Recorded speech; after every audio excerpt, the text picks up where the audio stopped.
So, what if I told you that the microscopic logic gate inside your smartphone, the dirt sitting in your backyard, and like the turbulent hormonal changes in a teenager's brain are all governed by the exact same strict mathematical laws? I mean, it sounds like a massive stretch at first, but when you strip away the labels we put on things, physics, biology, agriculture, you're left with just the bare mechanics of reality. Right, because usually we compartmentalize everything. Oh, absolutely. We act like the universe is this massive filing cabinet. hmm You pull open the physics drawer and it's all levers and pulleys. You open the biology drawer and it's just human anatomy. Yeah, neatly separated. Exactly.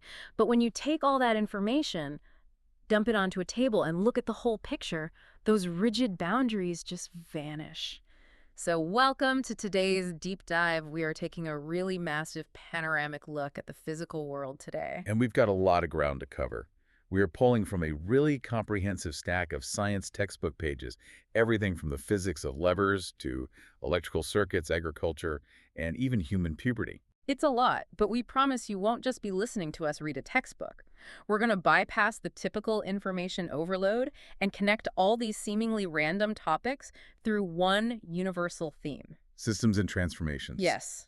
How forces, energy, and information flow through the physical world, through our technology, through our planet, and finally, through your own body. Because ultimately, every single thing you interact with is a system.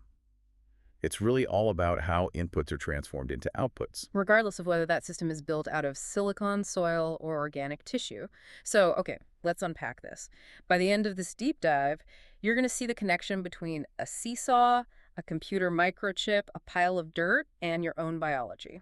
Which is a wild ride. Yeah. But before we can build complex technology or, grow food, we have to understand the foundational rules of the physical sandbox we exist in. Right, the physics of reality, how things move, and the energy required to move them. Exactly. At its core, interacting with the physical world comes down to force. Literally just a push or a pull to change an object's shape, its speed, or its trajectory. But the moment you try to apply force, the moment you try to actually move anything, you hit friction. Yeah, the classic opposing force. I always think of it as the universe's tax on movement. That is a perfect way to put it. Friction is this perfect paradox. It opposes motion, so it's good because it gives us the grip to walk, and it allows car brakes to actually work. Right. Without it, we'd just be sliding around everywhere. Exactly. But it's also bad because it causes wear and tear.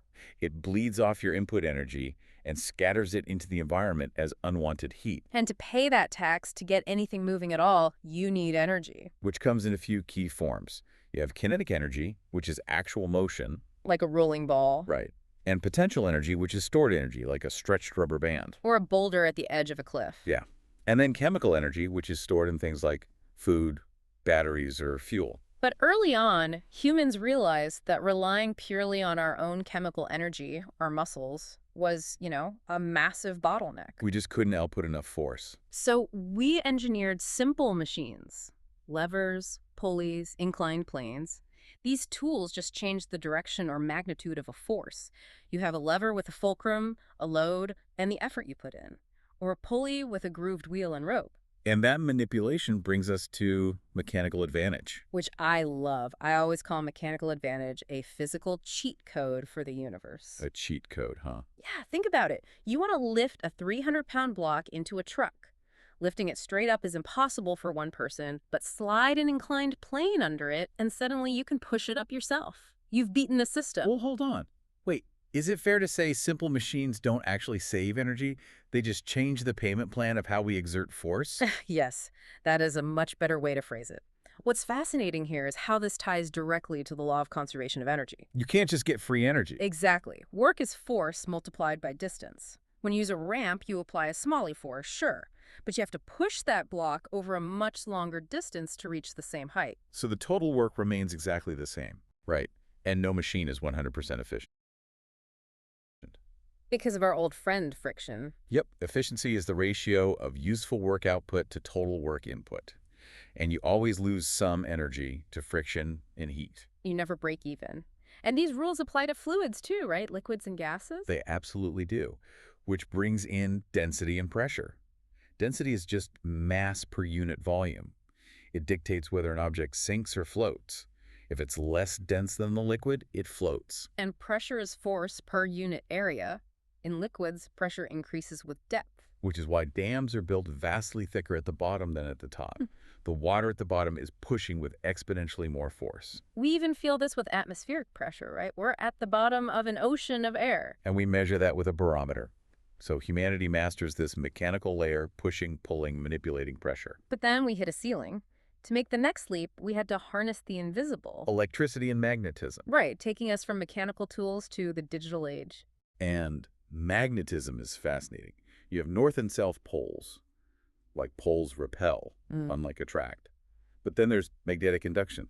Where you turn something non-magnetic into a temporary magnet. Yes.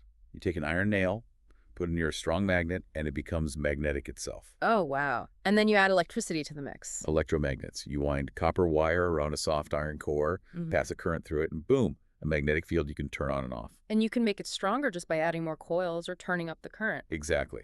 It's how electric bells, speakers, and those massive scrapyard cranes work. Which requires understanding electricity itself, current and voltage. Right.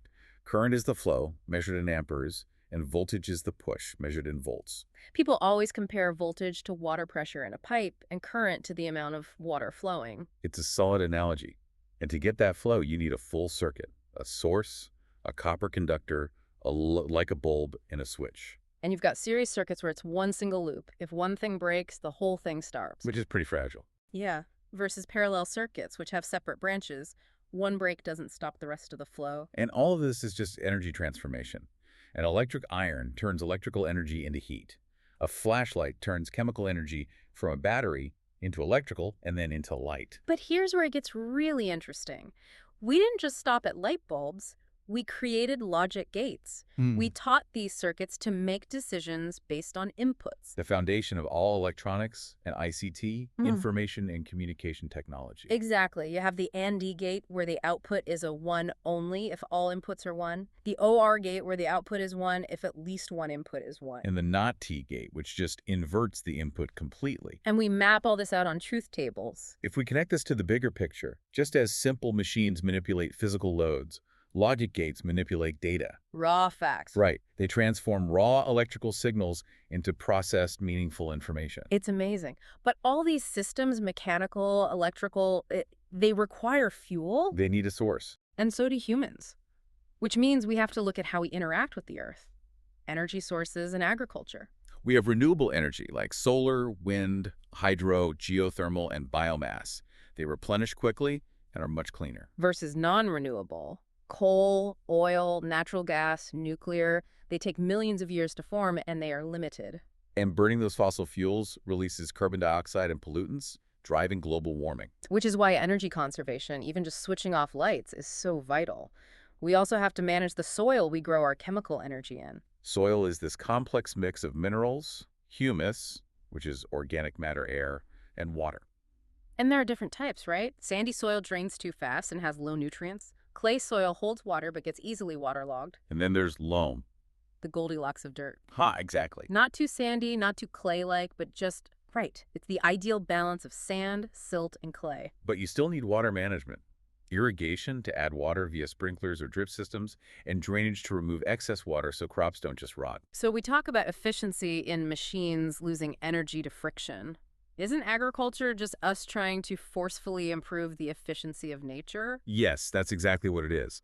Farming is essentially energy management. You are managing inputs like water and soil nutrients to maximize outputs. The crops. Right, for human chemical energy. It's a critical balance, especially when you contrast the sustainability of renewables with the rapid depletion of non-renewables. It's all connected. Which brings us to the ultimate system. We've explored mechanical, electrical, and ecological systems. But the most complex system of all is the one you are living inside right now. The human body. And the body undergoes its own massive transformations, specifically puberty. The biological transition from childhood to adulthood. Right, making the body capable of reproduction. It's a massive system upgrade. For boys, you see facial hair, a deeper voice, broader shoulders, and the testes start producing sperm. And for girls, development of breasts, wider hips, the menstrual cycle begins, and the ovaries produce ova, or eggs. Along with the development of the fallopian tubes, uterus, and vagina. So what does this all mean? Well, Just like an electrical circuit needs safety protocols, like you avoid frayed wires or wet hands so you don't get shocked or start a fire. Puberty is a biological system upgrade that requires new personal hygiene and safety protocols. Absolutely. Menstrual hygiene, for example, requires clean materials like pads and daily bathing to prevent infection. And this raises an important question. It does, because biology inevitably intersects with social issues. Right. The biological capability of reproduction happens well before the social or mental readiness for it. Which is why teenage pregnancy carries such heavy risks. It interrupts education, carries severe medical complications. And then there are STIs, sexually transmitted infections, HIV, AIDS, syphilis. It really highlights the severe risks of unprotected sex. Exactly. It shows why abstinence or using protection is crucial for maintaining the system's long-term health and efficiency. So whether you are managing a farm, building an electrical circuit, or taking care of your own physical health, it really all comes down to the same rules. Understanding your inputs Managing your forces, and striving for efficiency. always. But before we go, I want to leave you with one final thought based on all this. We talked about the law of conservation of energy today. Energy is never created or destroyed. It only changes form. From one state to another. Right. So if every thought you have is just electrical energy passing through the organic logic gates in your brain, where does that specific energy go when a thought is over? Oh, wow. When you forget a memory, where does that energy transform to? Something for you to mull over. Turns out, the universe isn't a filing cabinet at all. It's just one giant, continuous breathing system. I love that. Thanks for joining us on this deep dive. We'll catch you on the next one.